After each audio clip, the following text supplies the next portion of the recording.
Landing on a carrier sure does look easy in this little clip, but really it's a product of a whole big bunch of lining up and working hard to get there. Well, we're going to start off about 1,000 feet at altitude, around 120 miles an hour.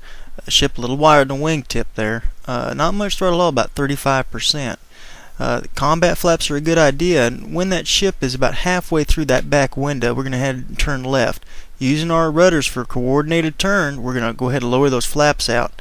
Straight as she goes. Landing flaps when you're even with the ship around 100 miles an hour, about 20 miles an hour over stall.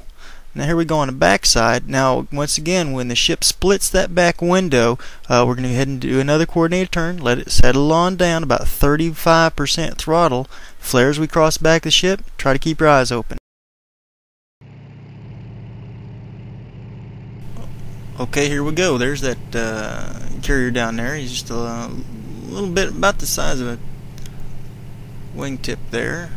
Let's keep him down in there. Now we're not going very fast at all. Here we are about 140. We're going to slow way down off of that. About 100 miles an hour is our target speed here. As you can see, we're about straight and level. Combat flaps are out, and nose just a little bit high.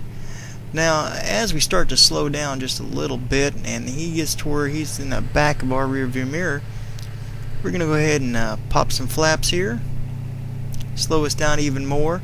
Try to keep the nose just a little bit down. Try not to raise too much altitude.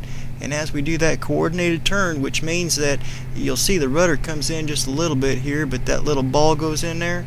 We crank the gear down, and while the nose is a little high and we're turning and we're descending, we're not slipping through the air. What we're going to do here is we're going to go ahead and move on around. We're going to be on the far side of him when we go, and there he is. Brother, if you ain't thought of a good excuse to buy a track IR, this is it right here. Things get a whole lot easier in this mess. Now as you can see, we're exactly on the other side of him, and we'll move forward just a little bit. At 90 miles an hour, this is a real slow track, which is good, but megabytes is money, and folks on dial-up, you have my apologies.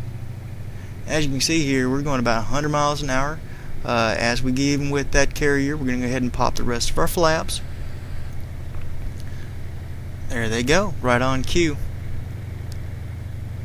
And wait until he splits that rear of the mirror. Now watch this. Just about the time he gets about halfway through that, we're going to go ahead and do another one of those little coordinated turns. Now we've slowly been descending the whole time, and you'll see there on that little thing in the middle, it's about a 30-degree bank. That little ball's right in the center, just the tiniest bit of rudder, tiny bit of back pressure, and you can see we're rotating nice around to line up with him.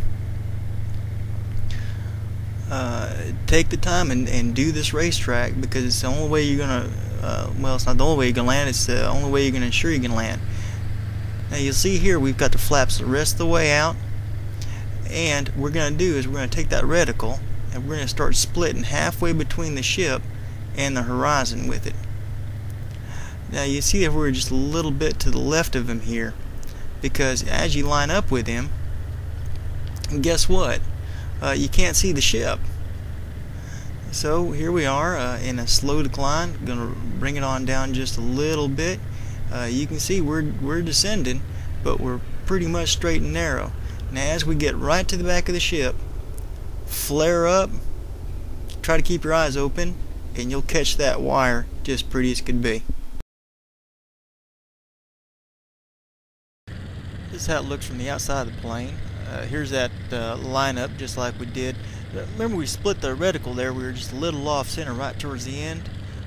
Don't do anything crazy right here, because you're just above the stall.